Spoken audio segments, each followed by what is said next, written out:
Welcome, guys. So, we will be continuing with UK. In the last video, we did USA. Legal education in UK consists of 3-year LLB directly after secondary school, like India, right? Pretty much like India, because India is also based on the UK model. Britishers were of United Kingdom who ruled on us. तो ज़्यादातर चीज़ें हमने उसी model के basis पर ली है, या जो उन्होंने ट्रेंड शुरू किया था उसी ट्रेंड को हमने कंटिन्यूड रखा, क्योंकि हमें लगा कुछ गलत तो है नहीं उसमें और ये चल भी सही से रहा है. So we have adopted that only, we have let it continue. Graduates from fields other than law and non-graduates can become solicitors, but LLB is the most straightforward path. ठीक है. So after LLB, which is a 3-year course, after secondary school, graduates they can practice, but solicitors बन सकते हैं, but they are not the lawyers. Okay, they cannot practice as such. They are from fields other than law, and after that they can do the LLB program, because that is important to study law, and it is the most straightforward path. Directly आपने LLB करके आप उधर lawyer बन जाओगे, but अगर किसी और course पहले किया है तो फिर आपको LLB उसके साथ कंबाइन करना पड़ेगा.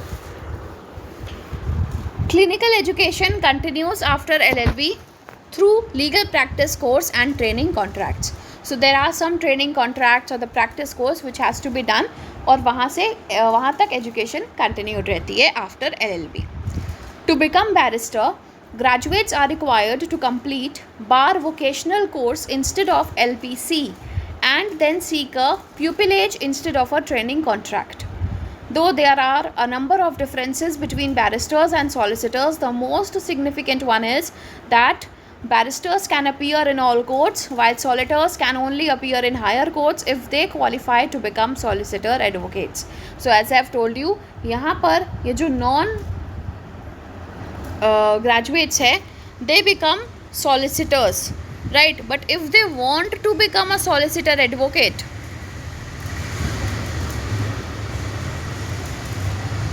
then they have to qualify. Fine. Also, barristers are the ones who can appear in the all courts. As we have did that, there were 3 classes जो ब्रिटिश टाइम ने ब्रिटिशर्स ने India में भी बनाई थी, barristers, advocates, वकील्स, then solicitors. But जब India independent हुई और even in the advocates act of 1923, इन सब क्लासेस को एक कर दिया गया था. एडवोकेट्स सिर्फ एक ही क्लास होगी एडवोकेट की इंडिया में, लेकिन ब्रिटिशर्स आज भी ये सब क्लासेस का जो टर्म है उसको फॉलो करते हैं, और इसीलिए यहाँ पे आपको सॉलिसिटर्स अलग दिखेगा और बैरिस्टर अलग, और उसके जो मीनिंग या क्वालिफिकेशन है that is also different. Legal education in Scotland. Now there is a difference between England and UK. ठीक है, तो आप वो डिफरेंस फाइंड आउट करिए और let me know in the comment section. Legal education in Scotland is slightly different than the rest UK, and LLB degrees awarded in other parts of UK are not recognized as part of qualification process in Scotland and vice versa. That means the LLB degree which the person may have obtained from any other part of UK, it is not recognized as a valid degree, or it is not recognized as fulfilling the qualification in Scotland. And the LLB degree which is awarded in Scotland, it is not recognized as part of qualification process of UK, of other parts of UK. Okay, that is the meaning of vice versa, which is written over here.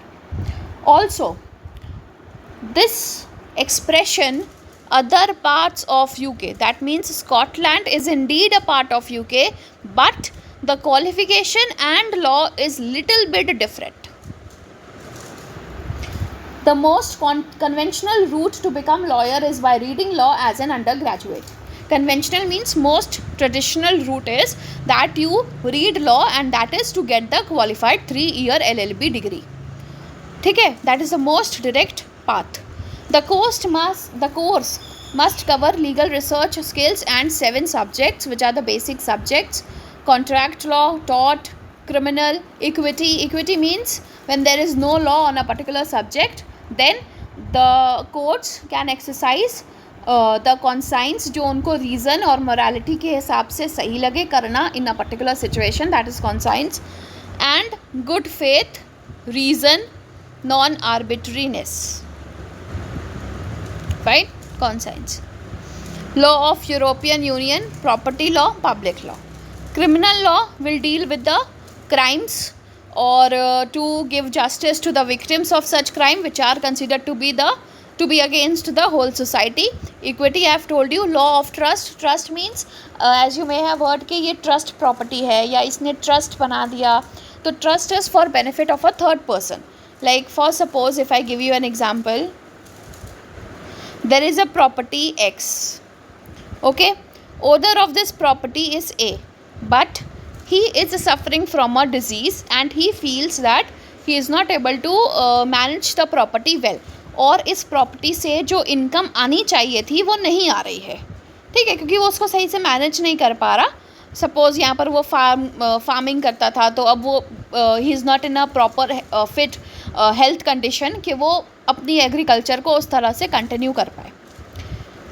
So he is not able to manage it. या वो उसको rent पे दे सकता था, but अभी वो health condition में नहीं है कि जाके इस पर कुछ भी काम करे या ढूंढे लोगों को या 4 लोगों से बोले कि आप मुझे कोई टेनेंट बताओ, ठीक है. वो घर से निकलने की बिल्कुल हालत में नहीं है. तो वो क्या करता है, and he has a son C who is not major, who is not 18 years of age. अभी वो 18 साल का नहीं है, 3-4 साल का है. इनकी वाइफ की डेथ W बहुत साल पहले हो चुकी है, ठीक है. इनकी वाइफ की डेथ पहले हो चुकी है. He is alone with his son. Son is also small, so उस पर भी प्रेशर है. वो ना खुद संभाल पा रहा है, ना वो अपने फादर को संभाल पा रहा है, ठीक है. सो अब हुआ क्या कि ए को लगा कि इसके फ्यूचर को सिक्योर करने का एक ही तरीका है. Considering my deteriorating health condition, I don't know how much I will be alive, for how many years, right, and who will be taking care of the son then. तो इसने एक trust create किया, या अभी trust नहीं बोलते हैं, ठीक है. इसने एक अरेंजमेंट किया अपने एक फ्रेंड के साथ. फ्रेंड को कॉल किया, उसके साथ एक अरेंजमेंट किया that you take care of the property, okay, and you do farming on this and monthly you will be paying me certain amount of money. Yeah, either you arrange a tenant, okay, but the rent should be accrued to my son. लेकिन उसका जो rent है, या तो तुम खुद tenancy कर लो इस पर, या किसी और टेनेंट को ढूंढ के लाओ, लेकिन जो भी मंथली या ईयरली रेंट होगा वो आप मेरे बेटे को दोगे, उसके लिए फंड्स इकट्ठा करोगे, या it is your responsibility that you will manage this property for my son. क्योंकि वो अभी छोटा है, वो खुद कर नहीं सकता, और मेरे में हेल्थ कंडीशन की वजह से हालत सही नहीं है. And you have to do this till he attains majority, ठीक है, till he becomes himself capable to manage the affairs of the property. It is your sole responsibility to manage it on behalf of my son and for him, on behalf of and for him. ठीक है, F मान जाता है, ठीक, और बोलता है कि ठीक है, आपको इन एक्सचेंज ऑफ दैट ए ने माना कि आपको मैं 2 साल का जो भी रेंट होगा ऑन दिस प्रॉपर्टी वो दे दूंगा. 2 साल का पूरा रेंट आपको मिल जाएगा, लेकिन बाकी जो भी है यू हैव टू पे इट टू सी. ऐसा अरेंजमेंट इनके बीच हो जाता है. Now this property is managed by F. I would change the colour. This property is managed by F, fine, on behalf of and for another person C. Agreement हुआ party 1 party 2 के बीच में, and it is for the benefit of person 3. ठीक, तो इसी arrangement को बोलते हैं trust. ठीक, this is called trust property. This person is called trustee, ठीक है, who takes care of the trust property, and this third person जिसके बेनिफिट के लिए बना है उसको बोलते हैं बेनिफिशियरी, क्योंकि इसके बेनिफिट के लिए बना है तो इसको बेनिफिशियरी बोलते हैं, और इस पूरे अरेंजमेंट को ट्रस्ट बोलते हैं. ठीक है. So this is the arrangement of trust when some person takes care of the property for the benefit of a third person. Third person क्यों? क्योंकि इस पर्सन ने किसी दूसरे पर्सन के साथ एक कॉन्ट्रैक्चुअल अरेंजमेंट में एंटर किया होगा. This is a kind of contract only ना, where one person is agreeing to do something on saying of another person. ठीक है. I hope this is clear. Okay. Property law to deal with the matters of property. ठीक है. जैसे trust is also one of it, and also if I am selling my property to another person, right, तो वो पैसे उसको कब देने हैं, या अगर उसने पैसा नहीं दिया लेकिन प्रॉपर्टी उसके नाम पे ट्रांसफ़र हो गई है तो फिर मेरे पास क्या रेमेडीज़ हैं, वो सारी चीज़ें. And when it is said to be transferred, transfer होने के लिए क्या होना ज़रूरी है, वो सारी चीज़ें. Requirement for completion of academic stage is a lower second class UK honours degree. Students who have not taken an undergraduate degree in law can still become lawyers. For students with undergraduate degree in subjects besides law, it is possible to enroll in graduate diploma in law course. So उन्होंने undergraduate degree तो law में नहीं ली, but उनको diploma करना पड़ेगा, which is commonly known as common professional examination or a conversion course. Conversion means you are converting it, right? From non-law you are converting it into a law course. So that is conversion. 1 year full time और 2 years part time course. या तो 1 साल full time कर लो या फिर part time करो, but then 2 years. So वो equivalent हो जाएगा. Which covers 7 foundation subjects as are listed above and results in an LLB on passing.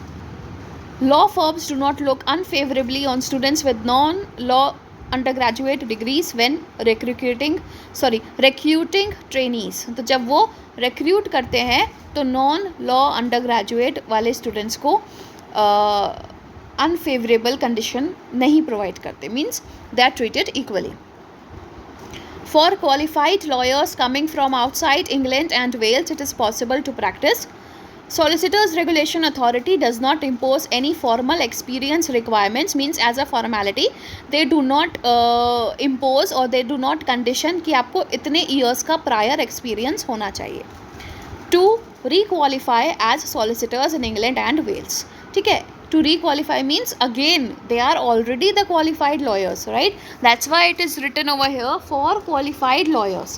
So they are already qualified. Requalify means क्योंकि आप किसी और देश में अब प्रैक्टिस करने आए हो तो आपको फिर से क्वालिफिकेशन या फिर से उन कंडीशंस के लिए क्वालिफाई करना ज़रूरी नहीं है if it relates to the 2 states England and Wales. Some law firms express their own requirements which can differ from SRA guidelines. Candidates can take qualified lawyers transfer scheme in order to qualify under this jurisdiction, right? So they can take the benefit of this scheme if the conditions are different from SRA guidelines. Lawyers coming from EU, that is European Union member states, can rely on EU directive in this area. European lawyers can practice to the same level as they could in their own country. It is not possible to be a barrister and solicitor simultaneously. ठीक है. Barrister और solicitor क्या है वो ऊपर मैंने बता दिया है. एक साथ आप दोनों चीज़ें नहीं हो सकते. Either you can be a barrister और यू कैन बी सॉलिसिटर, या अभी सॉलिसिटर हो तो बाद में बैरिस्टर बन जाओ, बट दोनों चीज़ें एक साथ आप नहीं चला सकते. Then opportunities for law graduates, इसमें ज़्यादा एक्सप्लेन करने का नहीं है. Okay. Law is an exciting and challenging profession. It is challenging. You have to be you have to be patient for a longer time because बहुत struggling है. Stipend minimum to no amount का होता है. ठीक है. या तो आपको अगर कुछ होगा तो मिल जाएगा, नहीं होगा तो बिल्कुल भी नहीं मिलेगा. And it is challenging. You have to be patient. Law graduates have various options, opportunities. A law degree, in addition to being a professional course, is now considered to be training in a discipline which trains the mind to think analytically and communicate systematically. Communication skills are very important because आपका as a profession सारा काम आपके communication पर ही depend करता है. What like you have to fight the case for a particular person that is your client, है ना. वो आप पर पूरा भरोसा करके आप पर पूरी जिम्मेदारी रख कर आया है, ठीक है. अपने जस्टिस की या अपने फेवर में डिसीजन की जाने की पूरी जिम्मेदारी उसने आप पर रखी है.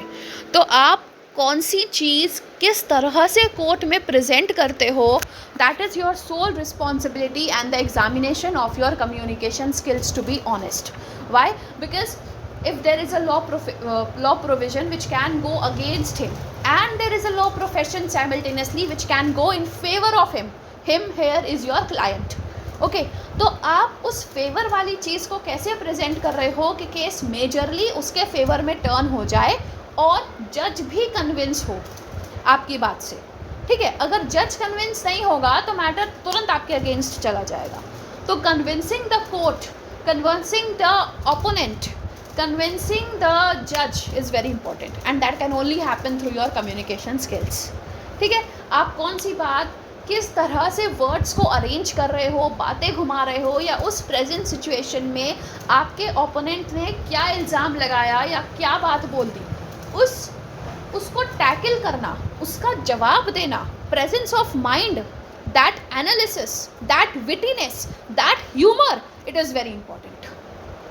ठीक है. तो शार्प माइंडेड होना, एनालिटिकली सोचने का मतलब है विद रीजंस. आप दिमाग लगाओ कि इसके पीछे इसने ये बात क्यों कही, या अगर मेरे विटनेस ने ये बात बोली या मेरे क्लाइंट ने ये बात बोली, कबूली इन द कोर्ट, तो आप उसको कैसे एनालाइज करके, या you also the lawyer also has the right to ask questions to the opponent person जिसने क्राइम किया है सपोज, तो वो क्रिमिनल से भी क्वेश्चन कर सकता है और क्रिमिनल का भी अपना लॉयर होगा. उसने भी क्रिमिनल को, मतलब अक्यूज्ड को, sorry not criminal but accused को जिस पर इल्ज़ाम लगा है, उसको कोर्ट में कुछ सिखाकर भेजा होगा कि तुम कबूल मत करना, तुम बातों, वो लॉयर तुमको घुमाएगा लेकिन तुम मत घूमना, तुम बस इतनी बात रटे रहो, इतना ही बोलना है तुमको. कोर्ट में ट्रेन करके लाते हैं लॉयर्स अपने क्लाइंट को, ठीक है, ताकि कोई भी बात दूसरा जो पार्टी का लॉयर है वो उलझाकर उनसे एक्सेप्ट ना करवा ले in the court, in front of the जज, ठीक है. सो दैट इज़ ऑल्सो एनालिसिस. अब अगर कोई इन्वेस्टिगेशन करनी है या पता लगाना है कि क्या सर्कमस्टेंसेस थे जिस वजह से आपका क्लाइंट मजबूर हुआ ये चीज़ करने के लिए, in the facts which he has told to you, तो वो चीज़ें भी सोचना और समझने की शक्ति तो होनी चाहिए ना. उतना दिमाग, उतना रीज़न, उतना रैशनल तो होना चाहिए. सो दैट इज़ एनालिटिकल थिंकिंग. और जितना ज़रूरी है उतना ही बोलना है कोर्ट में, नहीं तो जज भी आप पर फाइन लगा सकता है, या अगर आपने ज़्यादा या कुछ गलत भाषा में बोला तो भी आपको कंटेम्प्ट ऑफ कोर्ट के लिए पनिश किया जा सकता है. राइट. सो सिस्टमैटिकली बोलने का मतलब यही है, सिर्फ उतनी चीज़ें बोलो जो आपके क्लाइंट के फेवर में जा रही हैं, और एक जो डिसेंट लैंग्वेज होती है उसका यूज़ करो. ज़्यादा ओवरली अपने आप को ओवर स्मार्ट बनने की ज़रूरत नहीं है इन फ्रंट ऑफ द जज. तो सारा काम कम्युनिकेशन स्किल पर डिपेंड करता है. What are the opportunities available? Let's see. Litigation, that is practising as an advocate in a court. You can get attached to a senior advocate जो कि बहुत सालों से प्रैक्टिस कर रहे हैं, क्योंकि आपको तुरंत ही तो केस मिलना शुरू नहीं हो जाएंगे. एक फ्रेश ग्रेजुएट पे जो क्लाइंट्स होते हैं या जो कॉमन पीपल, सिटीजन्स होते हैं, they do not believe easily कि ये इनको एक्सपीरियंस नहीं है, ये शायद सही से नहीं लड़ पाएगा. It is a fact. तो इसलिए आप किसी सीनियर एडवोकेट या जो प्रैक्टिसिंग ऑलरेडी है उसके अंडर में ज्वाइन हो जाओ, ठीक है, और उनके साथ जो केसेस वो लड़ रहे हैं वहाँ उस कोर्ट में जाओ, देखो कि वो कैसे कम्युनिकेट कर रहे हैं, कैसे अपने क्लाइंट के लिए लड़ रहे हैं, what all he is presenting, what he is not, और रिसर्च वर्क कर सकते हो. You can help him by doing the research work. और मैंने बता चुका है पहले कि रिसर्च क्या होता है, ठीक है. और इधर you can go to the law firms. Law firms भी बहुत बनी हैं जो कि एडवोकेट्स की ही होती हैं. कुछ एडवोकेट्स जो होते हैं वो अपनी लॉ फर्म्स इस्टेब्लिश कर लेते हैं. जैसे एक अशोक चैतन्य हैं, सुप्रीम कोर्ट और हाई कोर्ट के दिल्ली के, उनकी फर्म है Ashok Chaitanya and firms. So ऐसे करके, ऐसे लक्ष्मी नारायण एक फर्म है, राइट, फिनिक्स लीगल फर्म है. This are the top firms which I named in India.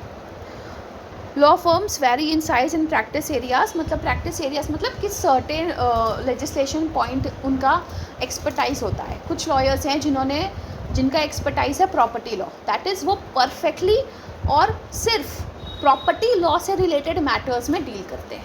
कुछ सिविल लॉयर्स होते हैं जो सिर्फ सिविल केसेस लड़ेंगे, कुछ क्रिमिनल होते हैं जो सिर्फ क्राइम या ऐसे कुछ जो केसेस हैं उसको लड़ेंगे, या जो प्रॉपर्टी मैटर्स से डील करेंगे. तो हर फर्म का नंबर ऑफ मेंबर्स जो है वो डिफरेंट होगा, उसका कॉम्पोजिशन डिफरेंट होगा, और उसका एक्सपर्टाइज पर्टिकुलर एरिया जहाँ पर वो केसेस डील करता है दैट इज़ ऑल्सो डिफरेंट. ठीक है. General corporate mergers acquisitions, that means merger and acquisition means दो कंपनी एक साथ जुड़ गए, दैट इज़ मर्जर. एक्विजिशन मतलब एक कंपनी ने दूसरी कंपनी को अक्वायर कर लिया, और ये तभी होता है जब one company is not doing well, उसके लॉसेस ज़्यादा हो गए हैं दैन प्रॉफिट्स. ठीक है, वो बैंकरप्सी में जा रही है, दिवालिया होने वाली है, उसके पास इतने फंड्स नहीं हैं कि वो अपने कंपनी के अफेयर्स या जितने भी कंपनी में ऑफिसर्स हैं, मैनेजर या जो भी और लोग हैं उनको सैलरीज दे पाए. या इवन अगर वो किसी कोई सर्टेन टाइप ऑफ ट्रेड करती थी वो कंपनी, तो अब उसके पास इतना पैसा नहीं है कि वो सामान खरीद सके, सारा लॉसेस में हो चुका है. तो फिर some another big company acquires the company which is going into losses, that is acquisition. Employment law, suppose किसी एक पर्सन ने दूसरे पर्सन को एम्प्लॉय किया बट सैलरी नहीं दी 2 महीनों की, क्यों नहीं दी, व्हाट इज़ द डिफ़ॉल्ट. या किसी पर्सन ने अपने एम्प्लॉय को without a proper reason being notified job से निकाल दिया, टर्मिनेट कर दिया. सो that is violation of a provision कि आप किसी भी बंदे को प्रायर नोटिस और विदाउट रीज़न टर्मिनेट नहीं कर सकते, लेकिन आपने किया या उसको सैलरी नहीं दी which he is entitled to because he has provided you the services for that particular duration of time. So वो सारी चीज़ें एम्प्लॉयमेंट लॉज में होती हैं. ठीक है. देन टैक्सेशन, टैक्सेस से related which is mainly by the government authorities. International trade, I have told you. Insurance means जैसे कार इंश्योरेंस होता है, life insurance, medical insurance, right. That means you are insuring कि अगर future में कोई एक risk, कोई एक type of risk takes place, तो आप and whatever loss is cost due to that risk, उस लॉस को कवर करना या उस लॉस की पेमेंट करना will be by that insurance company. ठीक है. अदरवाइज़ अगर आपने या किसी पर्सन ने इंश्योरेंस नहीं लिया है और एक मकान में आग लग गई, ठीक है, और उस मकान का या उस पर्टिकुलर व्हीकल का, क्योंकि आजकल ऑटोमोबाइल इंश्योरेंस भी होता है, बाइक का इंश्योरेंस भी करवाते हैं, तो अगर उस बाइक का इंश्योरेंस नहीं था और वो बाइक जल गई, कुछ मॉब वायलेंस हुआ और जला के जाते हैं ना लोग, तो उसमें वो जल गई. So a particular type of risk which has occurred in future, that is damage of the property. उस डैमेज ऑफ प्रॉपर्टी से जो भी लॉस हुआ, उस प्रॉपर्टी की कुछ कॉस्ट रही होगी. When the property is damaged, उतना अमाउंट का तो लॉस हुआ ना. और सोचो अगर वो अभी 2 दिन पहले ही उसने बाइक खरीदी थी, उसका तो वो फ्रेश कॉस्ट होगा. अगर थोड़े साल 10 साल वो बाइक चल चुकी है, कॉस्ट थोड़ा कम हो चुका होगा, राइट, क्योंकि माइलेज कम हो गया होगा, इजंट इट. सो इन सारे पैरामीटर्स पे जो भी रिस्क हुआ है, उस वजह से whatever loss has been incurred by the person, उस लॉस को पे करेगा the company, insurance company. Otherwise वो लॉस उसको खुद झेलना पड़ता, राइट. और जो भी लॉस हुआ, अब 45,000 तो सपोज़ बाइक के चले गए, 45,000. अब उसको नई बाइक ख़रीदनी है तो वो फिर से 45,000 लगाएगा. अगर उसने इंश्योरेंस लिया होता तो ये 45,000 वो कंपनी देती. हाँ, लेकिन फ्री में कंपनी नहीं देगी. मंथली कुछ अमाउंट पे करना होता है as premium to the company. ठीक है. ये भी एक टाइप का कॉन्ट्रैक्ट है कंपनी और पर्सन के बीच में, person who is taking the insurance and the company who is providing the insurance. Okay. Intellectual property like copyright, patent. मैंने कोई एक पर्टिकुलर चीज़ लिखी विच इज़ माई ओन, मैंने एक पोम लिखी, ठीक है, it's not poem as you say, it's poem. या मैंने स्टोरी नॉवेल लिखी, that is my own work, मैंने खुद अपना दिमाग लगा कर उसको लिखा है सोच कर. ठीक है. अब कोई उसको कॉपी करके ले जाए तो मुझे कैसा लगेगा, और अपना नाम उसके नीचे लिख दे, राइट. तो इन्हीं सब चीज़ों को डील करने के लिए we have intellectual property. Intellect plus चुअल, इंटेलेक्ट मीन्स माइंड. ठीक है. And finance, infrastructure. So there are different types of fields with which the firms may deal. Commercial, economic laws, commercial transaction between two or more parties, जैसे वो shop और bill का example मैंने दिया था in one of the last videos of the basic contract which may occur between two persons in India, right? Then helping clients with commercial negotiations, management, execution. Execution is to to successfully complete the transaction. मैंने ये transaction contract के terms में लिख दिया कि ऐसा ऐसा transaction हमारे बीच में होगा, बट अब उसको इम्प्लीमेंट करना भी तो ज़रूरी है ना. We have to bring it into action. That is known as execution. Corporate lawyers also advise on regulatory issues and legal compliance, कि क्या इशू आ रहा है इस लॉ को इम्प्लीमेंट करने में. कंपनीज़ के लिए सर्टन लॉज गवर्नमेंट ने स्पेसिफाई कर दिए, but a company is not obeying those laws, या वो उसको पार्शियली ओबे करना चाहती है. तो क्या इशू है that the company is reluctant to obey it fully और the company does not want to obey it at all. वो सारे इश्यूज़ वहाँ के लीगल कंपनी की जो लीगल टीम है वो देख सकती है. Because if you are not obeying a particular issue, you are not paying a particular amount of percentage of tax which is imposed by the government, तो गवर्नमेंट तो आपसे पूछेगी, आपको प्रोसिक्यूट भी करेगी. तो फिर जवाब कैसा देना है, क्या कंपाइलेंस इशू बनाना है या क्या एडवाइस देना है फॉर दैट मैटर, वो सारा काम भी कॉर्पोरेट लॉयर्स करते हैं. ठीक है. Then corporate sector, that is corporate lawyers. In house legal practice. In house means एक, जैसे मैंने बताया था कि हर एक कंपनी बैंक का लीगल एडवाइजर्स होते हैं, so that is in house legal team. In-house counsel will give legal advice to the company. Expertise in the business of the company. जिस कंपनी के लीगल टीम में है उसको कंपनी के बारे में, कंपनी क्या टाइप का बिजनेस करती है, कब इस्टेब्लिश हुई, कौन डायरेक्टर है और किस किस से उसका बिजनेस होता है, नेचर ऑफ बिजनेस क्या है, what are the applicable laws, वो सारा बेसिक नॉलेज तो होना चाहिए ना, otherwise it will not be able to deal with the matters. तो सराउंडिंग सर्कमस्टांसेस का बेसिक नॉलेज होना related to that company is important, because he is responsible for ensuring that the business is being run in compliance with the applicable laws. अगर उसे यही नहीं पता कि उस कंपनी का जो बिज़नेस है उसके हिसाब से, जैसे इंश्योरेंस बिजनेस है एक कंपनी का, तो इंश्योरेंस लॉज पर एप्लीकेबल होगा, राइट. या एक कंपनी है जो कि कंस्ट्रक्शन वर्क करती है इमूवेबल प्रॉपर्टीज़ के ऊपर, तो उस पर TPA लग सकता है, राइट. या इंफ्रास्ट्रक्चर के लिए जो लॉज हैं वो लग सकते हैं, इंश्योरेंस भी उसमें लग सकता है. सो आपको पता होना चाहिए कि जो बिज़नेस आपकी कंपनी कर रही है उससे रिलेटेड क्या लॉज बने हैं इंडिया में, उस लॉज को आपको ओबे करना होगा, जो कि अगर आपने नहीं किया तो आप वायलेशन कर रहे हो तो आपको उसके लिए पनिशमेंट या प्रोसिक्यूशन मिलेगा, राइट. सो वो सारी चीज़ें देखना कॉर्पोरेट लॉयर का काम होता है, that the company and the business is run in accordance with the laws which are there in the country और in the state in which the country is located. Because कुछ state laws होते हैं और कुछ country के laws होते हैं that are applicable throughout India. ठीक है. Media houses, e-commerce ventures, insurance companies, multinationals, commercial banks are hiring law graduates for managing legal departments. Public policies, they have the role to formulate, that is to make an advice on the policy. क्यों public policy क्यों बनाई जाती है? कोई एक situation है जिससे common people are dealing with from a longer duration of time, but वो अभी तक सॉल्व नहीं हुआ.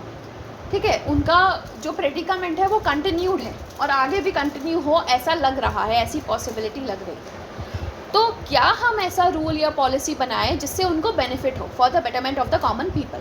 क्या पॉलिसी बननी चाहिए? सो वो पॉलिसी चेंजेस या मॉडिफिकेशंस का सजेशन दे सकते हैं, may be by doing the field work which is necessary for that matter. ठीक है. And they can also be the research assistants. For example, a law graduate interested in public policy can apply to serve as legislative assistant under Members of Parliament Fellowship Program run by PRS Legislative Research.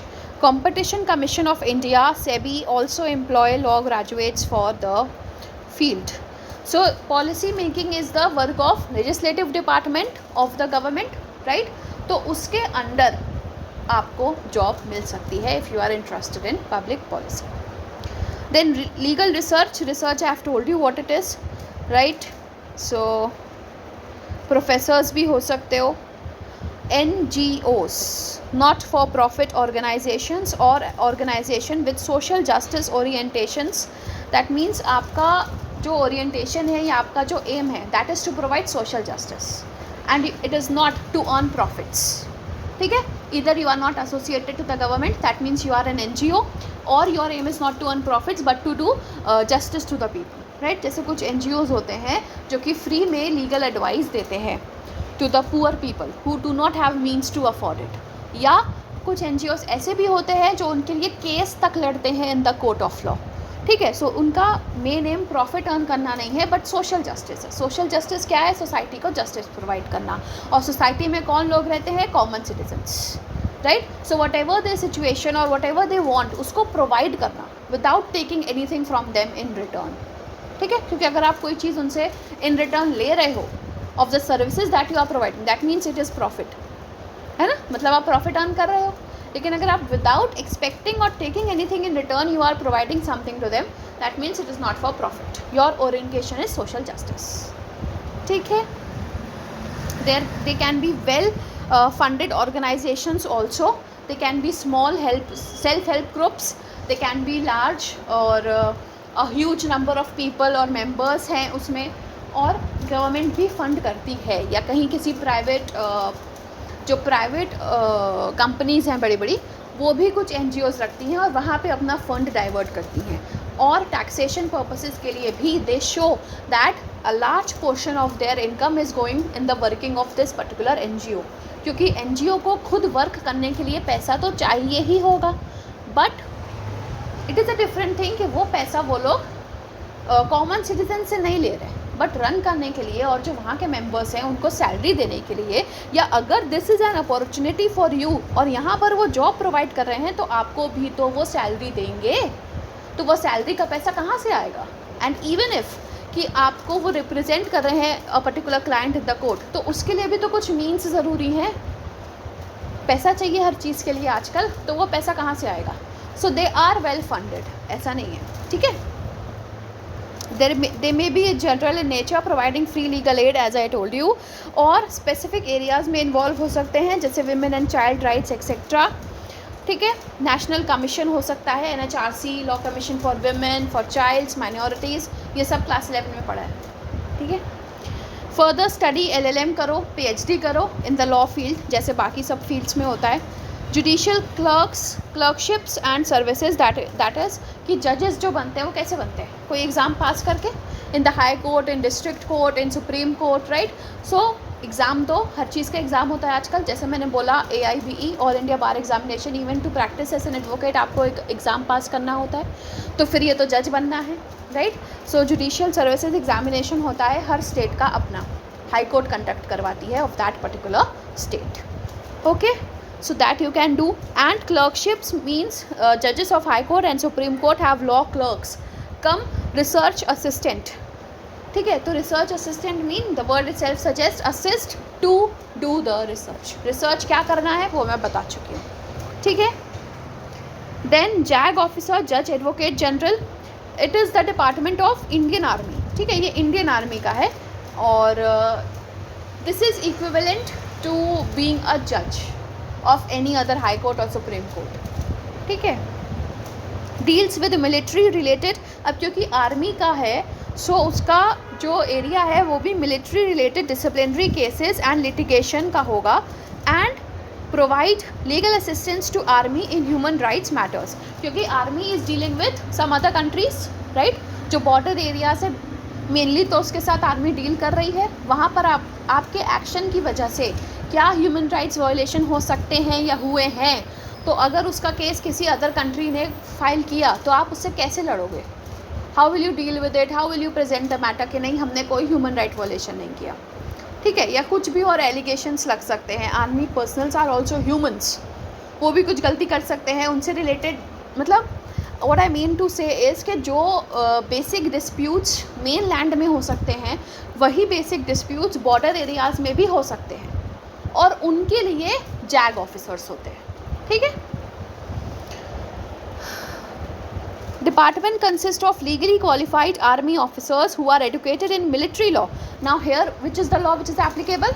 Military law. Common laws जो India का है वो तो है ही, but कुछ military laws होंगे, कुछ उस बॉर्डर एरिया या उस स्टेट का पर्टिकुलर लॉ होगा, जैसे जम्मू कश्मीर का, असम का, ये सारे बॉर्डर एरियाज हैं, सारे नॉर्थ ईस्ट स्टेट्स, तो उनका स्पेशल होगा। एफ्स्पा एक लॉ है, सो वो सारे लॉज की नॉलेज होनी चाहिए। एज आई टोल्ड यू, जिस भी इंस्टीट्यूशन से आप रिलेटेड हो उसके सराउंडिंग एरिया या सर्कमस्टांसिस में कौन कौन से लॉ एप्लीकेबल हो सकते हैं उसका बेसिक नॉलेज होना बहुत ज़रूरी है। Otherwise you will not be able to deal with the matters which it can be related to.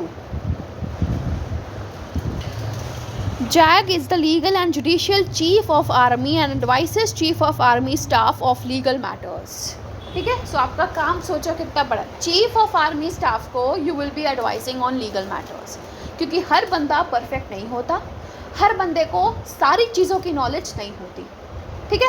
तो चीफ ऑफ आर्मी स्टाफ को लीगल मैटर्स की नॉलेज नहीं हो सकती या नहीं होती होगी, तो इसलिए zag is the one who is the chief in the legal matters of the army, ठीक है। Also responsible for emerging fields of military law like cyber law, space law, terrorism, human right violation. It is considered to be judicial service as per regulations for Indian Army. तो जो जैसे मैंने बोला कि it is equivalent to the जजेस जो कि और हाई कोर्ट्स में है, ये आर्मी का जज के बराबर होता है। Fine, so here we have completed this unit as well. Thank you so much.